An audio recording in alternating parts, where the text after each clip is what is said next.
All right, every Tuesday, Wednesday, Friday here on Mackie and Judd, and now the SKOR North YouTube channel. That's right, we've created a YouTube star out of Patrick Reusse. We rap with Patrick Reusse, and so they put this tweet on the screen on Fox Sports 1 during the Yankees-Twins game. I think this was before the Twins lost on Saturday, so tack another loss here. The Yankees, since 2002, are 106-38 against the Twins, including the postseason. That's the stat Eric Boland tweets.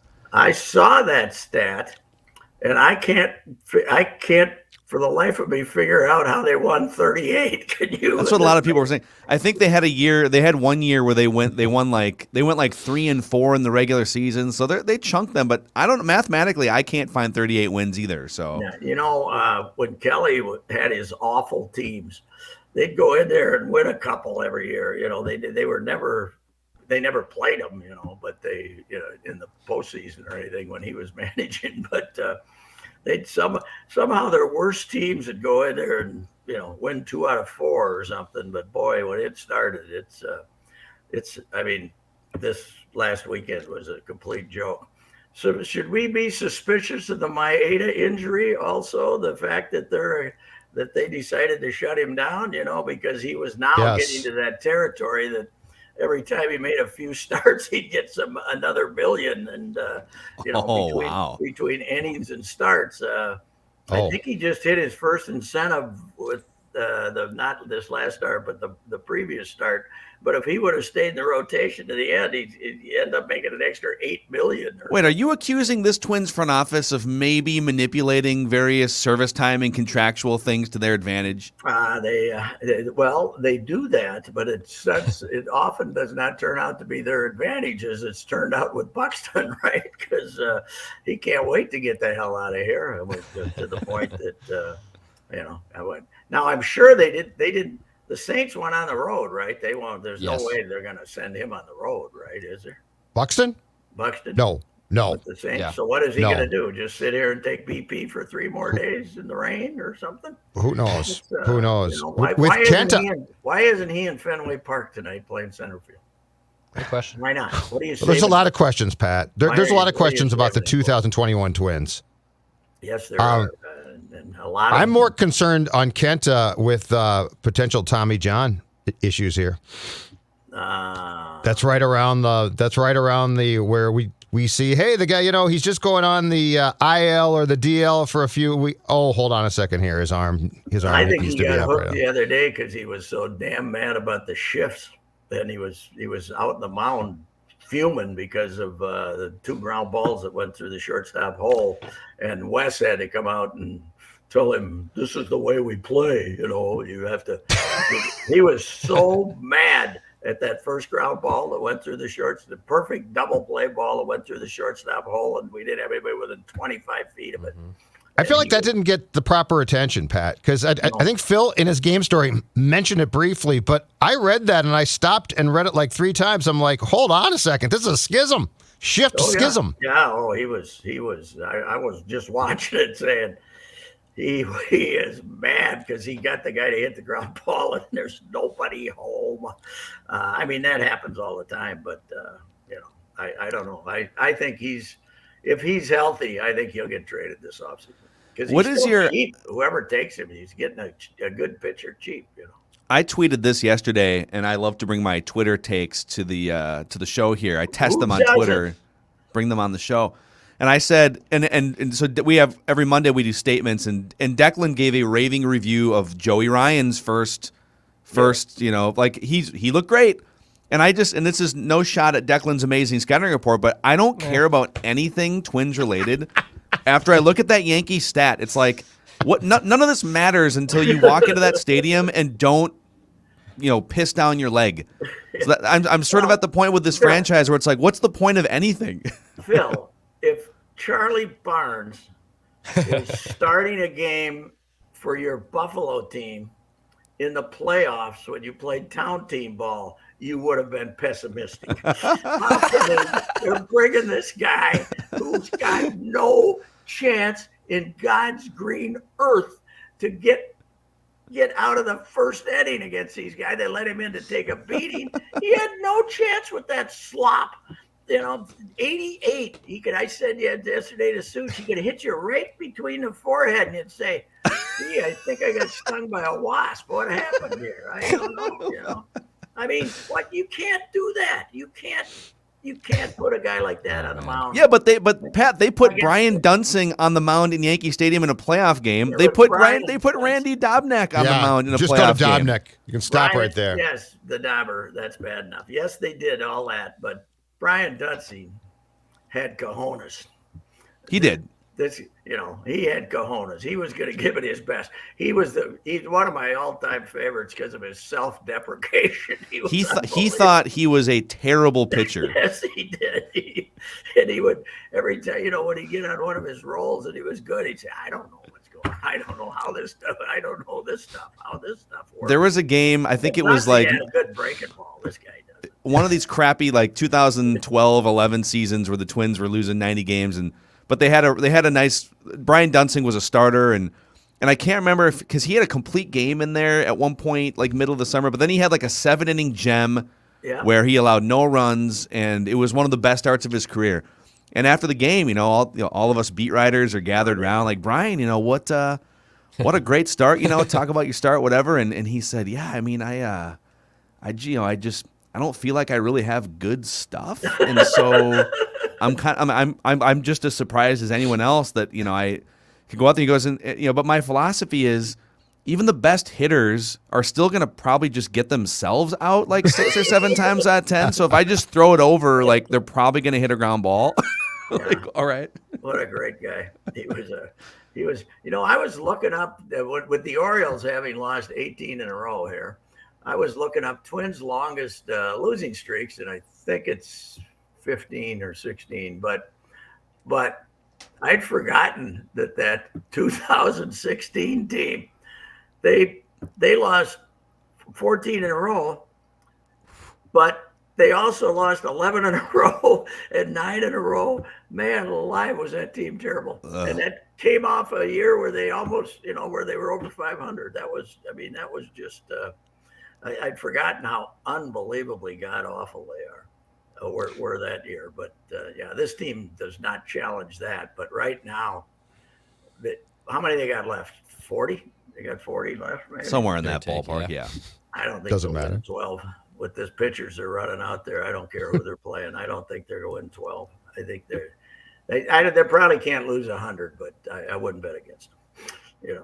So they're over and under. By the way, their consensus over and under. I saw 88.5 a lot. But I looked at this thing that says the consensus of all these 90.4 wins was. Who was the highest? Because we all had our predictions. The highest of all three of us was Judd. I think Judd had them at 96 wins this season. I said 96 was the stupidest thing I've ever, or one of the stupidest things I've done a lot. 96, Judd, I'll retract stupidest. They'll get to 96, but it'll be next June. Don't worry. Yeah, they just ran out of time. Exactly right. Exactly right. So Patrick, the Vikings schedule. The league did them an incredible favor. They open with back-to-back road games.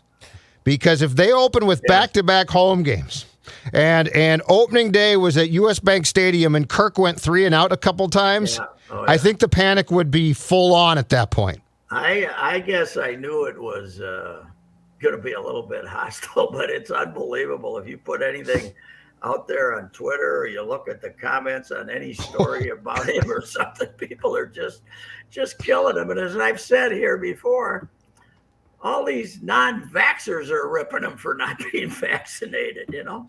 What's it's amazing how much trouble he's got himself in with the people here.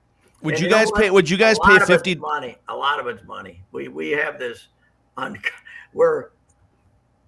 we have this society that still will tell us that I'd sure get vaccinated if I was making $32 million.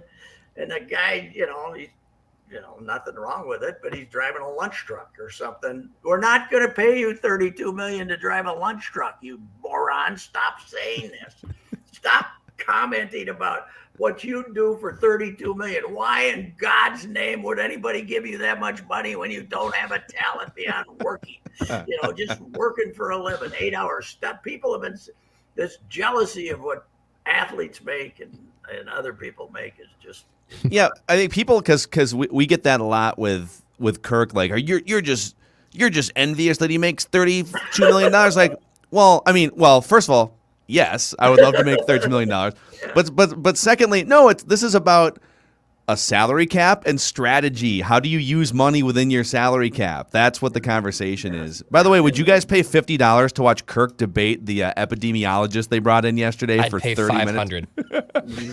I would watch that on pay-per-view over the next preseason game. If we just had like Kirk, Harrison, Thielen versus 3 epidemiologists, 30 minutes, let's debate. Let's go. I'll say that one thing about that Osterholm. He's available. You want him on him there. He's available. He's not Fauci is too, yeah. Oh, look, he's actually he's in the green room right now. We're going to pull available. him into this. I'll go run. But when Zim is now talking about my real concern is the players and their families and their kids, this. Yes, exactly right. He's now decided, screw it. I'm done trying to tell you it might cost us football games. He honestly said yesterday, yeah, you know what? If some guys have to sit out games because of COVID protocol, that's fine. What I'm really worried about is their families. He brought up his grandkids. Yeah, bull crap. I just can't stop thinking about how my grandkids are affected. But no, Zim, you're worried about the Bengals. You're worried about the Bengals. And you know what? So am I. Yeah. But the whole deal is that the 97% of the cases can be that from people who are unvaccinated, right? Or 92%. Yeah. But when a guy like Vrabel at Tennessee, who's been vaccinated, gets the COVID, then the non-vaxxers say, see what what good does the vaccination do? And every time we have stories about people getting this Delta variant who've already been vaccinated, then that just reinforces the idea that hey, see, it's all BS. And then when they say they don't have symptoms, it's just like the flu. It's just like the flu. Yeah. It's a weird time in the United States of America. Yes, it is. By the way, if you're looking for risk management tools and protection, I don't think Federated can help you with COVID or the Delta variant, but they can help you if you're a business owner. Go to federatedinsurance.com and find a full list of industries Federated protects and find out more about all the different tools and resources that they've been providing for over 100 years. They're not using the same tools they were 100 years ago. That would be outdated. They're very technologically savvy. Federatedinsurance.com, and remember, at Federated, it's our business to protect yours. When did they start? Owatonna? Are they Owatonna? Owatonna, 1904. So 1904, and Jostens is down there. Was started down there too, I believe, 100 years ago. They run that town, man. It's like you live in Rochester, you work at Mayo. You live in Owatonna, you might work at Federated. Yes. All right. Well, anywho, the Giants are my story right now. I'm going to try to get a hold of my old pal John Miller today and ask him, how is this miracle taking place out there? It's called Lamont Wade Jr. That's how it's taking place. Lamont Wade Jr. Zach Littell has been terrific. Yeah. Yes. The bullpen, and Rogers' brother throwing underhand. It's Taylor Rogers shut down for a team he thought was going to go to the World Series, and his brother's 80-44 and throwing that sidearm stuff. And they got a tough road trip coming up right now, but they are because baseball is so under the radar nationally, especially when the NFL season starts, that we're not paying proper attention to the fact it's a miracle. You look at that team and how is this occurring?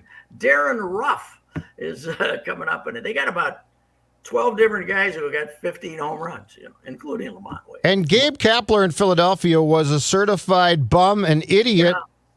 Yep. And he's managing this ball club. He is super like laid back, positive energy guy. Like he's very much like yoga meditation guy. Philly. That does not work in Philly. You need the crusty old. San Francisco, it probably works. Yes, it does. Although Giants, the old time Giants fans at Candlestick, and this crowd is probably a little more San Francisco foo-foo, but the old time Giants crowd at Candlestick, you know, when there were 15,000 of them, and they were all in their snowmobile suits because in July, and drunk and screaming and abusing. They were in a hard. The only blue collar guys in the Bay Area. They were at those Giants games out at the old ballpark. Here it's obviously more foo-foo, but it's incredible what's going on. And then of course, I was listening to some of the Tampa Bay game on the radio Friday, Sunday, because I was in the car, and they were on the MLB network, and that too. They half the time they don't have a starting pitcher. They just they're just throwing openers out. They just kind of whatever. They beat the Whiteys 9-0. Yeah. 9-0 without a starting pitcher. It's amazing how baseball, we always think it's so predictable, but it's not always predictable. You know? Yeah. The Rays, they're amazing, man. The Yankees are predictable. The Dodgers are predictable, but the rest of them are. The Rays are like there's been this fad the last 5 years or so. Like people going. Gary Vaynerchuk started this on his social medias. Go to a garage sale. You can make an easy $3,000 if you just go buy like 10 things at a garage sale and spruce them up. That's the Rays. The Rays will go raid your garage, buy a 25-cent T-shirt, and all of a sudden it's like. They're selling it back for $10 with these random. They're picking guys up off waivers that are like key components to their playoff success. It's amazing. And nobody goes to the games. The attendance. Last week the O's were there for 4 games, Monday through Thursday. The O's aren't exactly an attraction. Less than 23,000 for the 4 games total. Yeah. Wow. It's a World Series team. Yes, I think the White Sox game on Friday didn't draw well. No. It's remarkable that they're playing in that pit. Nobody goes, and they're still this competitive with guys I've never heard of. If they move that stadium to the other side of the bridge, they sell. Are there enough Rays fans? They were down there next to where the Lightning Arena is.